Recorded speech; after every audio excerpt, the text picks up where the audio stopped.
Hi guys, welcome back to our channel.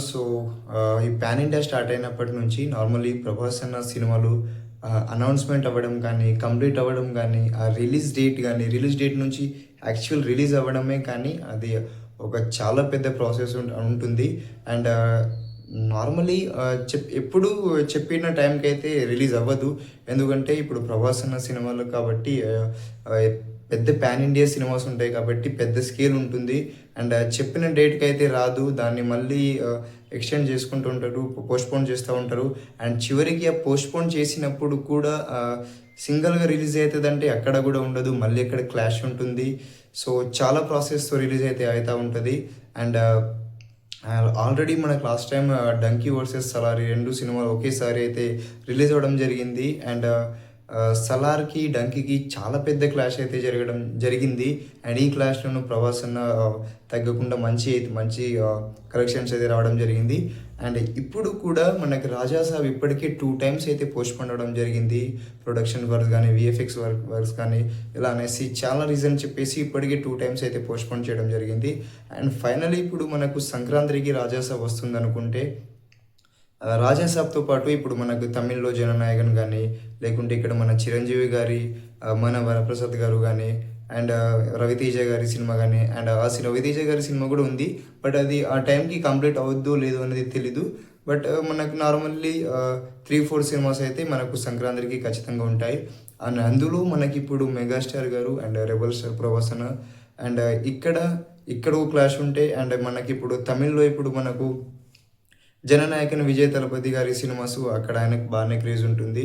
And ఇక్కడ మనకు direct impact అవ్వకపోయినా అక్కడైతే మన సినిమా పాన్ ఇండియా రిలీజ్ అవుతాయి కాబట్టి అక్కడ ప్రభాస్ అన్నకి తమిళ్లో అక్కడ వీళ్ళిద్దరికి, అండ్ ఇక్కడ మనకు మెగాస్టార్ గారికి అండ్ ప్రభాస్ అన్నకి ఇక్కడ రెండు వైపులు చూసుకున్నట్లయితే కూడా చాలా పెద్ద క్లాష్ అయితే కనిపిస్తుంది. అండ్ డెఫినెట్లీ ఇక్కడ బాలీవుడ్లో ఆ టైంకి ఏ సినిమాలు రిలీజ్ అవుతాయో అది కూడా తెలీదు.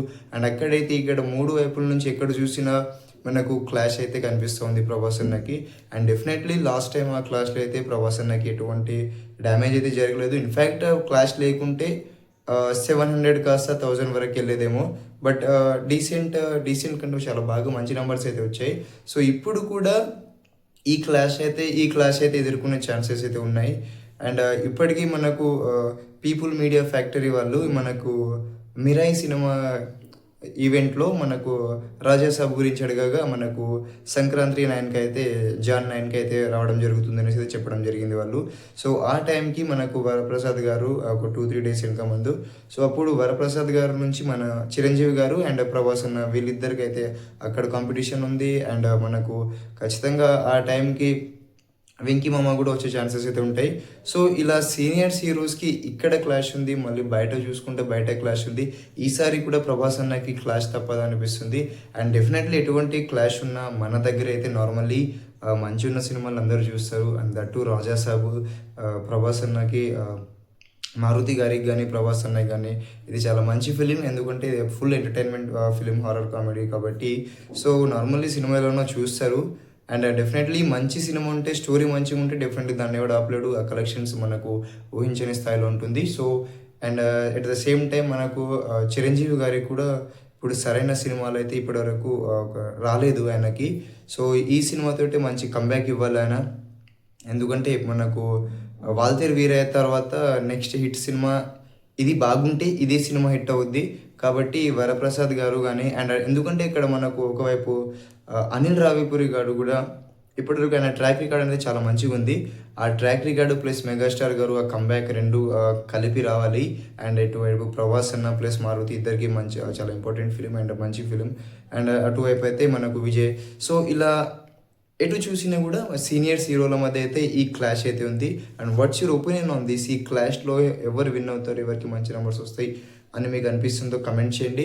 అండ్ డెఫినెట్లీగా క్లాష్ అని కాదు కానీ అన్ని సినిమాలు ఆడితే ఇంకా బాగుంటుంది. సో అన్ని సినిమాలు ఉంటే ఆడియన్స్కి అండ్ వాళ్ళకి అండ్ మనకు అక్కడ సినిమా మీద నమ్మి బతుకుతున్న వాళ్ళకి, సో ఇలా అందరికీ మంచిగా అయితే ఉంటుంది. అండ్ వాళ్ళకందరికీ ఒక డీసెంట్ నెంబర్ వస్తే అండ్ మంచి కథలు ఉంటే మనకు ప్రేక్షకులకి ఎంటర్టైన్మెంట్ వస్తుంది అండ్ బిజినెస్ బాగా జరిగితే వాళ్ళకి యూజ్ అవుద్ది. సో ఇలా ఓవరాల్గా అందరికైతే మంచి జరగాలి అండ్ అన్ని సినిమాలు పడితే ఇంకా బాగుంటుంది. సో ప్రభాస్ అన్న క్లాష్ చూసుకున్నట్లయితే కూడా సో ప్రభాస్ అన్న సినిమాలో కనుక క్లాష్ క్లాష్ పడడం లేకుంటే పోస్ట్పోన్ అవ్వడం అనేది కామన్, అది సహజ సిద్ధంగా జరిగే ప్రక్రియ. ఎందుకంటే ఎక్కువ సినిమాలు ఒప్పుకుంటాడు, బ్యాక్ టు బ్యాక్ సినిమాలకి వెళ్తూ ఉంటాడు షూటింగ్కి. ఇక్కడ ఈ షూటింగ్ మొత్తం సినిమా కంప్లీట్ అవ్వకుండా మరో షూటింగ్కి వెళ్ళాలి, ఎందుకంటే ప్రామిస్ అనేది ఫ్యాన్స్కి ఏదైనా చేయడం జరిగింది. సో కొంచెం కొంచెం మాట్లాడతా, ఇయర్లీ 2 ఫిల్మ్స్ చేస్తా, అది బెటర్, అది నాకు ఈజీ. మీకు ఓకేనా? తక్కువ మాట్లాడి ఎక్కువ సినిమాలు చేస్తున్నది ఆయన చెప్పడం జరిగింది. కాబట్టి అలా అని కూడా కాదు అండ్ అది కూడా సో ప్రభాస్ అన్న ఇలా బ్యాక్ టు బ్యాక్ సినిమాలు చేయడం జరుగుతుంది, దానివల్ల ఎక్కువ సినిమాలకు టైం ఇవ్వడం జరుగుతుంది. సో ఒకేసారి ఎక్కువ సినిమాలు చేస్తున్నాడు కాబట్టి ఆయనకి సినిమాలు కంప్లీట్ అవ్వడానికి టైం అయితే పట్టుద్ది అండ్ దానివల్ల ఈ పోస్ట్ పోన్ అనేది జరగడం జరుగుతుంది. సో ఇవన్నీ పక్కన పెడితే రాజాసాబ్ ఫైనల్లీ సంక్రాంతికి వస్తుంది అనేసి ఇది మనకు తెలుస్తుంది. సో రాజాసాబ్కి డంకీ లాగా మనకి వరప్రసాద్ గారు కానీ లేకుంటే అటు జననాయకన్ కానీ ఈ 2 పెద్ద సినిమాలదే క్లాష్ ఉన్నాయి. అండ్ వరిలో ఇంకా మనకు నవీన్ పోలిశెట్టి గారి సినిమా కూడా ఉంది, అనగనగా ఒక రాజు. సో ఆ సినిమా కూడా అండ్ డెఫినెట్లీ నవీన్ పోలిశెట్టి గారి సినిమాలు చాలా బాగుంటాయి. అండ్ సంక్రాంతికి ఆడియన్స్కి కావాల్సింది ఎంటర్టైన్మెంటే కాబట్టి అది ఎవరు ఇచ్చినా చూస్తారు. కాబట్టి చిన్న హీరో పెద్ద హీరో అనేది తేడానే ఉండదు. అండ్ దట్టు నవీన్ గారికి కూడా మ్యూచువల్ ఫ్యాన్స్ చాలామంది సపోర్ట్ చేస్తారు. సో ఇక్కడ చూసుకున్నట్లయితే మంచి డీసెంట్ హీరోస్ కానీ మంచి హీరోస్ మన పెద్ద హీరోస్ అయితే ఉన్నాయి, క్లాష్లో అయితే మూవీస్ ఉన్నాయి. కాబట్టి క్లాష్లో ఎవరు విన్ అవుతారు అనేది పక్కన పెడితే అన్ని సినిమాలు ఆడితే ఇంకా బాగుంటుంది. అండ్ దట్టు ప్రభాస్ అన్న గారి మీద ఎక్స్పెక్టేషన్స్ కానీ ఆ ఓపెనింగ్స్ కానీ చాలా ఎక్కువగా ఉంటుంది న్యాచురల్లీ. కాబట్టి ఈ సినిమాలో ఈ క్లాష్లో ఏమవుద్దు అనేది ఎవరికి అయితే ఐడియా అయితే లేదు, బట్ డెఫినెట్లీ అన్ని సినిమాలు ఆడితే బాగుంటుంది. సో ఈ క్లాష్ గురించి వాట్స్ యువర్ ఒపీనియన్? సో దీని గురించి కూడా మీరు కమెంట్ చేయండి. సో వీడియో నచ్చితే లైక్ చేయండి, మళ్ళీ క్లోజ్ నెక్స్ట్ వీడియోలో.